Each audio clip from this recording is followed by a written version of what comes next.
अजीज तलबा और तालिबात, अस्सलाम वालेकुम। उर्दू जोन में खुश आमदीद। आज का हमारा उन्वान है इसम ज़मीर और इसम ज़मीर की इकसाम। इसम ज़मीर की मुंदरजल इकसाम है ज़मीर मुतकल्लम, ज़मीर हाजिर, ज़मीर गायब।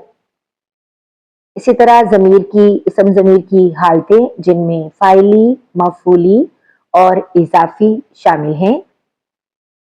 आज की वीडियो इसी पर मुश्तमिल होगी, यानी इसम ज़मीर और इसम ज़मीर की मुख्तलिफ अक़साम। तो शुरू करते हैं आज का लेक्चर। इसम ज़मीर।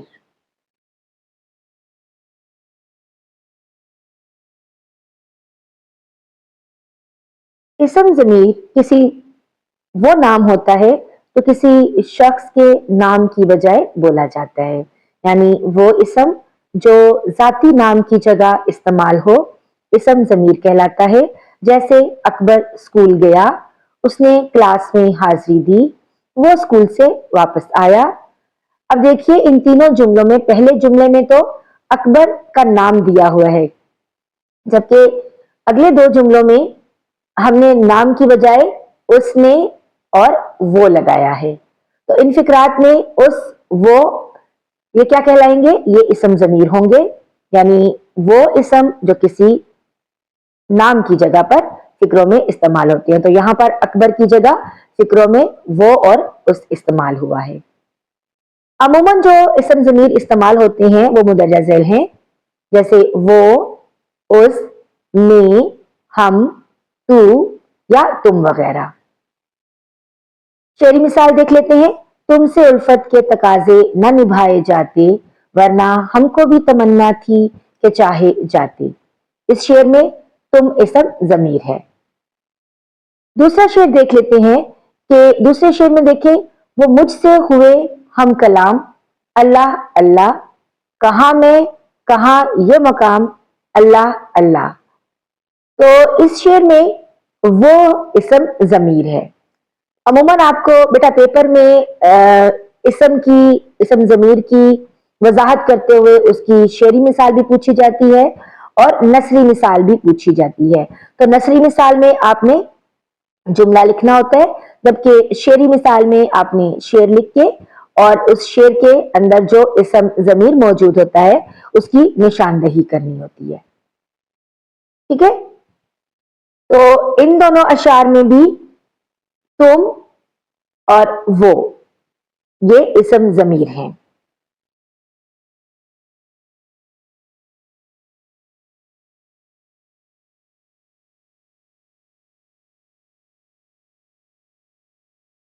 अब आ जाते हैं इसम ज़मीर की मुख्तलिफ अक़साम की तरफ। ज़मीर मुतकल्लम। ज़मीर मुतकल्लम वो इसम ज़मीर जो कलाम करने वाले या बातचीत करने वाले अपने लिए इस्तेमाल करते हैं। देखिए आपने कलाम का लफ्ज सुना है ना, तो लफ्ज कलाम यानी गुफ्तगू, इसी से ये लफ्ज निकला है मुतकल्लम, यानी बात करने वाला। तो जो शख्स बात कर रहा होगा वो अपने लिए जो इसम इस्तेमाल करेगा वो ज़मीर मुतकल्लम कहलाती है। जैसे तुम, तू, हम, मैं, क्या मैं अंदर आ सकता हूं? हम वक्त पर स्कूल जाते हैं। मैं और हम जो है इसमें ये क्या होंगे? ज़मीर मुतकल्लम। मैंने रोका भी नहीं और वो ठहरा भी नहीं। मामला क्या था जिसे दिल ने भुलाया भी नहीं। इस शेर में पहले तो हम ये देखेंगे कि इसम ज़मीर कौन सा है। मैंने रोका भी नहीं और वो ठहरा भी नहीं। तो यहाँ पर दो ज़माइर हैं, एक तो है मैं और दूसरा है वो। तो अब हम देखेंगे कि इसमें मुतकल्लम कौन सा है, ज़मीर मुतकल्लम कौन सा है? मैं। ठीक है, तो इस शेर में ज़मीर मुतकल्लम क्या होगा? मैं। अगले शेर को देखते हैं। जाने वालों को कहाँ रोक सका है कोई, तुम चले हो तो कोई रोकने वाला भी नहीं। अब इस शेर में भी हम देखेंगे कि ज़मीर कौन सा है। तो यहाँ पर तुम एक ही लफ्ज़ इस्तेमाल हुआ है, तुम। इस शेर में तुम क्या कहलाएगा? जमीर कहलाएगा। इस शेर में तुम और तू जो है वो भी, वैसे तो ये हाजिर के लिए इस्तेमाल होते हैं, तू और तुम जो है जमीर हाजिर के लिए भी इस्तेमाल होते हैं, लेकिन अगर दो लोग आपस में गुफ्तगू कर रहे हैं, कलाम कर रहे हैं, तो वहां पर भी मुतकल्लम जो है, तुम जो है वो इस्तेमाल हो सकता है। वो इसम ज़मीर जो कलाम करने वाले या बातचीत करने वाले अपने लिए इस्तेमाल करते हैं। तो जब अपने लिए इस्तेमाल करते हैं तो मैं और हम जो है वो ज़मीर मुतकल्लम होंगे। अब देख लेते हैं ज़मीर हाजिर। यहां पर देखते हैं कि वो ज़मीर जो सामने वाले शख्स से बात करने के लिए इस्तेमाल हो, उसे ज़मीर हाजिर कहा जाता है। पिछली स्लाइड में मैंने आपको बताया था ना कि जहां पर दो लोग आपस में गुफ्तगू कर रहे हैं और वो मौजूद हैं, तो एक जो है वो मुतकल्लिम होगा और दूसरा जो है जिससे वो बात कर रहा है उसको ज़मीर हाजिर कहेंगे। जैसे तू, तुम और आप। जुमला देखते हैं, तुम मेहनत कर या तुम मेहनत करो, तुम मेहनती हो, आप अपना काम दिल लगाकर करें। ज्यादा के लिए आप इस्तेमाल किया जाता है और एक के लिए तू इस्तेमाल किया जाता है या तुम इस्तेमाल किया जाता है। यानी वो ज़मीर जो सामने वाले शख्स से बात करने के लिए इस्तेमाल होता है। जो बंदा हाजिर है, सामने मौजूद है, उसके लिए हम तू या तुम का सीगा इस्तेमाल करते हैं, तू या तुम का ज़मीर इस्तेमाल करते हैं, और अगर वो ज्यादा है एक से तो उनके लिए आप इस्तेमाल करते हैं। बेटा यहाँ ये बात याद रखना जरूरी है कि कभी कभी हम दूसरे को इज्जत देने के लिए अपने से बड़े शख्स के लिए भी आप का लफ्ज इस्तेमाल करते हैं। ठीक है, अगर वो अगरचे वो एक शख्स भी क्यों ना हो, लेकिन हमसे बड़ा है तो उनको इज्जत देने के लिए हम आप भी इस्तेमाल करते हैं। शेरी मिसाल देख लेते हैं। ईमान और जान निसार तेरी एक निगाह पर, ईमान और जान निसार तेरी एक निगाह पर, तू जाने आरजू है तू ईमान आरजू, तू खुदा है न तेरा इश्क फरिश्तों जैसा, दोनों इंसान है तो क्यों इतने हिजाबों में मिले।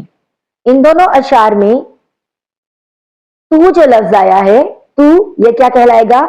ज़मीर हाजिर। ठीक है, पहले तो हम कहेंगे कि इसमें ज़मीर कौन सा है, तू इसम ज़मीर है। फिर हम देखेंगे कि जो मौजूद शख्स होता है उसके लिए कौन सा ज़मीर लगता है, तुम, तू और आप। तो यहां पर तू का लफ्ज इस्तेमाल हुआ है तो ये क्या कहलाएगा? ज़मीर हाजिर। दोबारा से दोहरा लेते हैं।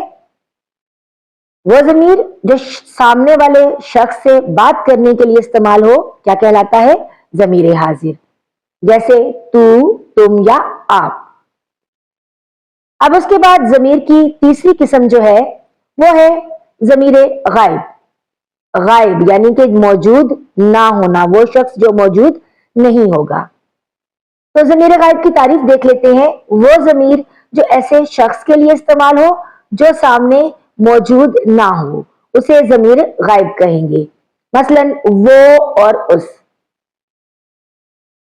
जुमला देख लेते हैं। रज़िया बहुत मेहनती है, वो हर साल वजीफा हासिल करती है। अब यहां पहले जुमले में तो हमने रज़िया की बात की, ठीक है, लेकिन दूसरे जुमले में हमने रज़िया के नाम की बजाय कौन सा ज़मीर इस्तेमाल किया है? वो।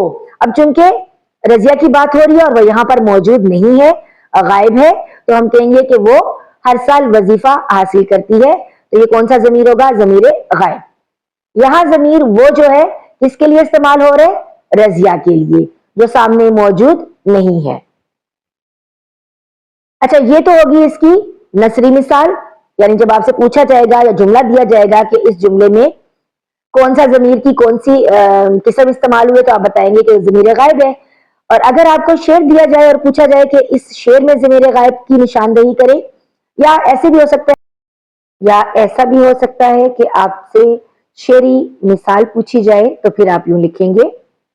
जैसे ये देखिए एक मिसाल। गए दिनों का सुराग लेकर किधर से आया किधर गया वो, अजीब मानूस अजनबी था मुझे तो हैरान कर गया वो, खुशी की रुत हो कि गम का मौसम नजर उसे ढूंढती है हरदम, वो बुए गुल था कि नगमाए जां میرے تو دل میں اتر گیا وہ میں کدے کو جگانے والا، وہ راتوں کی نیند اڑانے والا، یہ آج کیا اس کے جی میں آئی کہ شام ہوتے ہی گھر گیا وہ۔ تو ان اشعار میں وہ جو ہے اسم ضمیر غائب ہوگا، ٹھیک ہے؟ یہاں پر بار بار ایک ردیف بھی آیا ہے وہ اسم ضمیر غائب کے لیے استعمال ہو رہا ہے، وہ اور اس، یہ آج کیا اس کے جی میں آئی، تو یہاں پر اس جو ہے نا لفظ، یہ بھی اسم ضمیر غائب ہوگا، ٹھیک ہے؟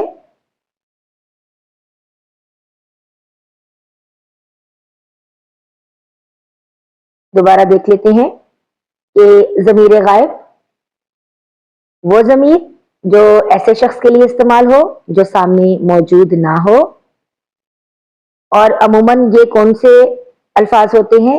وہ اور اس، ٹھیک ہے؟ اگر آپ کو جملوں میں ڈھونڈنے کو کہا جائے گا تو اگر تو جملہ دیا ہوا ہے تو پھر تو آپ اسی جملے کو انڈر لائن کر کے بتا دیں گے کہ یہاں پر ضمیر یہ والا ہے۔ اب دیکھ لیتے ہیں اسم ضمیر کی اگلی حالتیں، یعنی اب ہم دیکھتے ہیں کہ پہلے تو ہم نے پڑھ لیا نا کہ اسم ضمیر کی اقسام کتنی ہیں، حاضر، متکلم اور غائب۔ اب ضمیر کی حالتیں دیکھتے ہیں کہ اسم ضمیر کی حالتیں کتنی ہیں، یہ بھی 3 حالتیں ہیں۔ نمبر 1 ہے فاعلی حالت، فاعل، جب ضمیر اپنے فاعل کی بجائے استعمال ہو تو ایسی حالت ضمیر کی فاعلی حالت کہلاتی ہے۔ مثلا وہ بولا، انہوں نے کھایا، ان جملوں میں وہ اور انہوں ضمیر کی فاعلی حالتیں ہیں، یعنی اپنے نام کی بجائے، فاعل کی بجائے استعمال ہو رہا ہے۔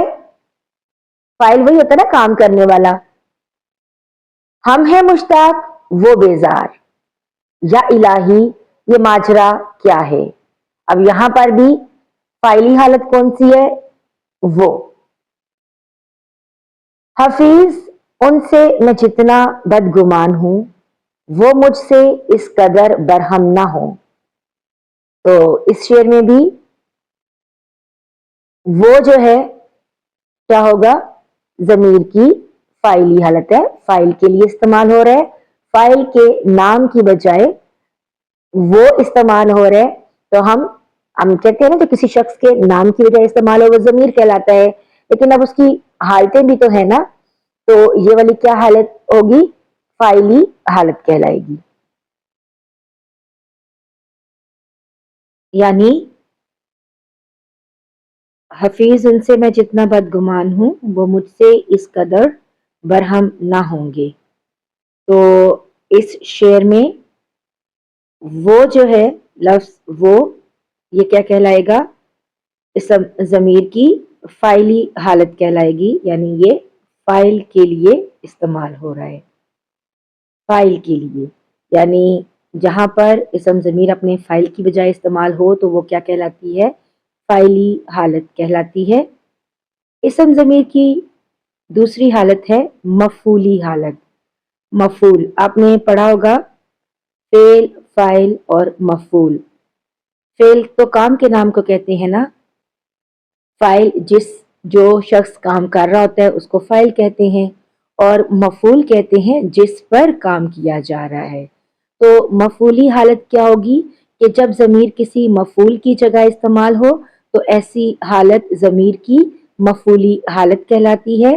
مثال دیکھیے، عدل نے بدتمیزی کی تو عارش نے اسے سزا دی۔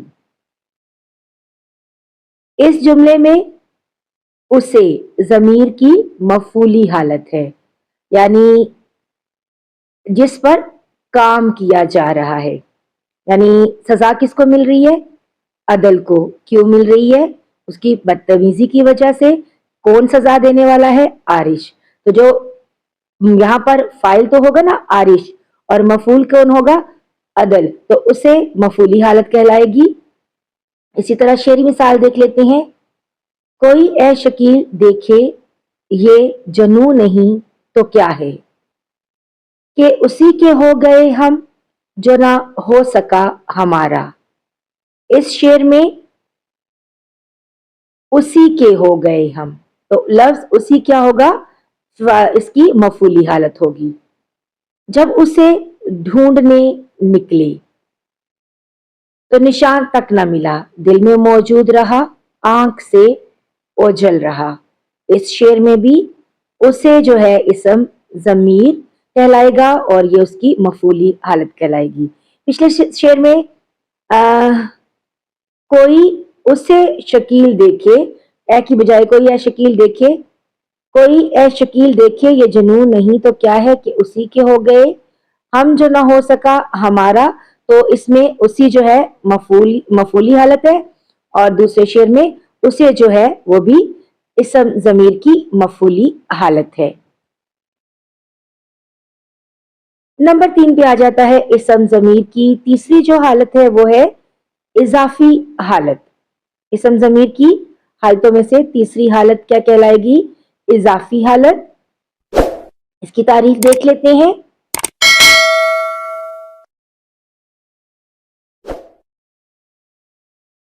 جب ضمیر کسی شخص کا تعلق کسی اسم سے ظاہر کرے تو ایسی حالت اسم ضمیر کی اضافی حالت کہلاتی ہے۔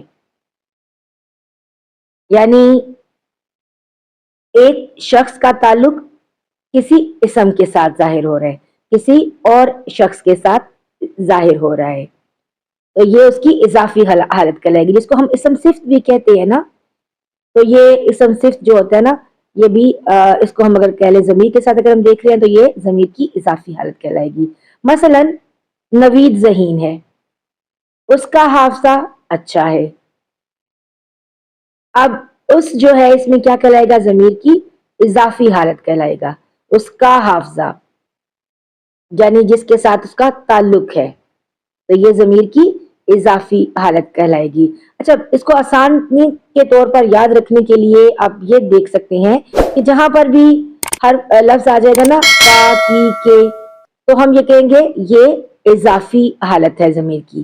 جیسے آپ پڑھتے ہیں نا مرکب اضافی، کا کی کے، ٹھیک ہے نا، جب دو مرکب آپس میں ملتے ہیں تو اس میں جب درمیان میں کا کی، جیسے احمد کا بستہ، علی کی کتاب، تو جب ایک ضمیر کا تعلق کسی اسم سے ظاہر ہوتا ہے، یعنی کسی دوسری چیز سے اس کا تعلق ظاہر ہوتا ہے، تو وہ اس ضمیر کی جو ہے وہ اضافی حالت کہلائے گی۔ شعر دیکھ لیں، نازکی اس کے لب کی کیا کہیے، پنکھڑی ایک گلاب کی سی ہے۔ دوسرے شعر میں جب بھی آتا ہے میرا نام اس کے نام کے ساتھ، جانے کیوں لوگ میرے نام سے جل جاتے ہیں۔ تو پہلے شعر میں اس کے، نازکی اس کے لب کی، تو نازکی کا تعلق کس سے ہے، لب سے ہے، تو یہاں پر ضمیر کی اضافی حالت کیا ہوگی، اس کے۔ دوسرے شعر میں جب بھی آتا ہے میرا نام اس کے نام کے ساتھ، تو میرا نام اس کا تعلق اس کے نام کے ساتھ، تو یہاں پر بھی لفظ اس کے جو ہے یہ کیا کہلائے گا، ضمیر کی اضافی حالت۔ عموماً یہ سوال بیٹا آپ کو آ جاتا ہے کہ مرکب اضافی کون کون سے ہیں، مرکب عطفی کون کون سے ہیں، اور کبھی کبھی ایسے بھی آ جاتا ہے کہ ضمیر کی حالتیں بتائیں، اس میں اسم ضمیر کی کون سی حالت استعمال ہوئی ہے، تو ان دونوں اشعار میں اس کے جو ہے وہ ضمیر کی اضافی حالت استعمال ہوئی ہے۔ تو بیٹا آج کی ویڈیو میں ہم نے اسم ضمیر کی اقسام اور اسم ضمیر کی مختلف حالتیں پڑھی ہیں۔